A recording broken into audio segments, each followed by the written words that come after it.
The lights in my barn flickered again, and Bessie, my prize cow, let out an annoyed groan. This was the third time this week, and I was seconds away from smashing my breaker box with a sledgehammer. Something was sucking up my electricity like a parasite, and if I didn't figure it out soon, I'd be out more than just my patience. Then I saw it.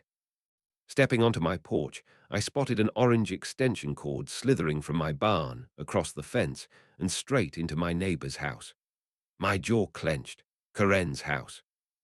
Karren, self-proclaimed queen of the HOA, the woman who'd spent 2 years harassing me about my unkempt lawn and unauthorized farm animals, even though my property wasn't even under HOA jurisdiction. She was the type to measure grass with a ruler and fine you if it dared to grow half an inch too tall. And now, she was stealing my power. Oh, she had no idea what was coming. I forced myself to stay calm. Storming over and yelling wouldn't help.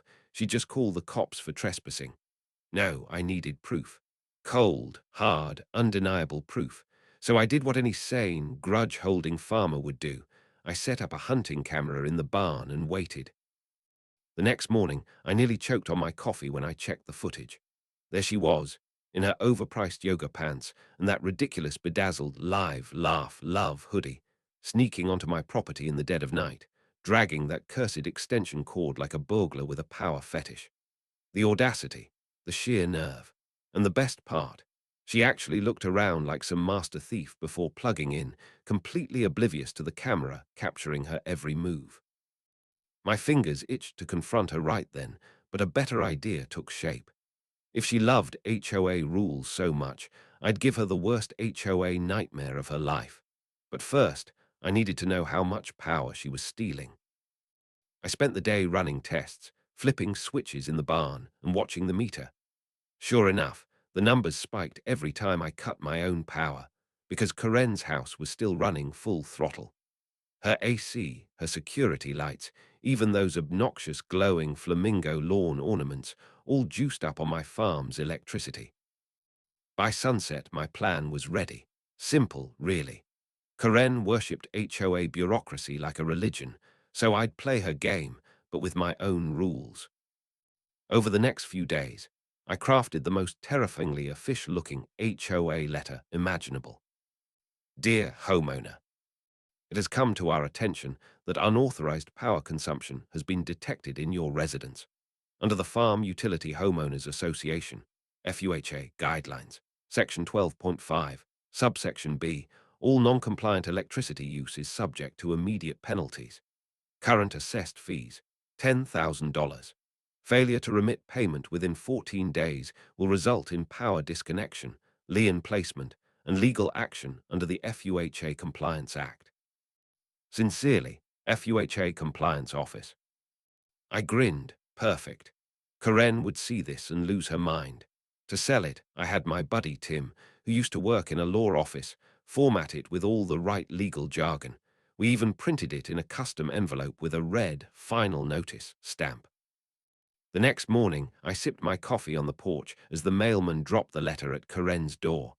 She stepped outside in her usual uniform, a floral robe, fuzzy slippers, and that permanent look of disapproval. The second she saw the envelope, her face twisted like she'd smelled spoiled milk. Then, just as predicted, she opened it. Her eyes darted across the page. Her face went pale, her jaw dropped. And then, glorious, glorious chaos, she let out a shriek so loud it scared birds out of the trees. I almost spit out my coffee laughing. Karren scrambled inside, clutching the letter like it was an eviction notice. Within minutes, I heard furious typing, probably an angry email to my fake HOA. I leaned back, savoring the moment. This was going to be fun. The moment Karren opened that letter, I knew I had her. From my porch, I watched her storm inside, gripping the paper like it was a court summons. Her curtains twitched as she peeked out, probably checking if the rest of the neighborhood had been hit with the same violation. The irony was delicious. After years of terrorizing everyone with HOA nitpicking, the tables had turned, and she had no idea she was playing a rigged game. I could practically see the gears grinding in her head. Karren worshipped HOA rules more than her own family, so the idea that she'd broken one she didn't even know existed, must have felt like heresy. She couldn't call the HOA to complain because, as far as she knew, this was the HOA, and ignoring a notice, unthinkable. In her world, that was a sin punishable by frantic phone calls and passive-aggressive group emails. Right on cue, my phone buzzed with an unknown number. I let it ring. No voicemail, meaning she was either too panicked to speak or already plotting her next move. I glanced back at her house just in time to see her packing the lawn, phone in one hand, letter in the other, her face a masterpiece of outrage and dread. It was glorious. Hours later, the next phase of her meltdown arrived. Her husband, Greg, a man who usually hid from drama like it was a swarm of bees, had been dragged into the fray. He stood on their porch, squinting at the letter while Karren jabbered at him, arms flailing like a windmill in a hurricane. Greg scratched his head, muttered something, and retreated inside, clearly uninterested in her imaginary bureaucratic war. But Karren, she was just getting started. The sound of her printer firing up at full speed was unmistakable. Papers flew out like confetti as she printed whatever evidence she thought would save her. Then, like a general rallying troops, she gathered her fellow HOA devotees, neighbors who, for reasons beyond logic, still humored her despite privately rolling their eyes at her antics. By afternoon, a small army of middle-aged soldiers stood at my gate, Karren leading the charge, waving the letter like it was the Declaration of Independence. I leaned against my porch railing, feigning innocence. Afternoon, Karren. Something wrong. Her eye twitched. "Jake," she hissed, thrusting the paper at me, "do you know anything about this?" I took my sweet time pretending to read it. "Ha! Looks like a power bill. Steep one, too." "This is fraud," she spat. "The FUHA doesn't even exist." I shrugged. "It's right there on the letter, Karren." Her followers exchanged nervous glances. HOA rules were their gospel, and if Karren was doubting them, their faith was shaken. One woman, Patricia, shifted uncomfortably. "I mean, if it's an official notice." Karren whirled on her. "It's not official, it's a scam." I sighed. "Awful, Karren, but why'd you get it in the first place?" Her spine stiffened. "I don't know." I grinned. "You didn't, say, plug into someone else's electricity, did you?" For a split second, her face went slack with panic. Then she puffed up like an offended blowfish. "That's ridiculous. I would never." Before she could finish, I pulled out my phone and played the footage. Karren, in all her nighttime glory, sneaking across my property with that extension cord. The silence was sweeter than fresh honey. Her loyal minions slowly backed away, suddenly remembering urgent appointments. I tusked. "Look, Karren, I'd hate to escalate this, but maybe just pay the bill." Her nostrils flared. "I'm not paying a fake fine." I shrugged. "Then I guess the FUHA'll have to take action." She stomped her foot. "There is no FUHA. "Funny," I said, pulling out another paper, "because I just got this." I handed her a fake audit report, a spreadsheet of made-up numbers. "Says here your house is draining more power than anyone else. That's a serious violation." Karren made a sound like a tea kettle exploding. She spun on her heel and stormed off, door slamming so hard it rattled her pink flamingos. I knew she wasn't done. Karren never surrendered, but neither was I. I picked up my phone and dialed my buddy Tim. "Hey, you still got that suit and clipboard?" He laughed. "Oh, this'll be good." "Damn right," I said. "Time to send in the inspector." The next morning, I sat on my porch with a steaming cup of coffee, watching the final act of my masterpiece unfold.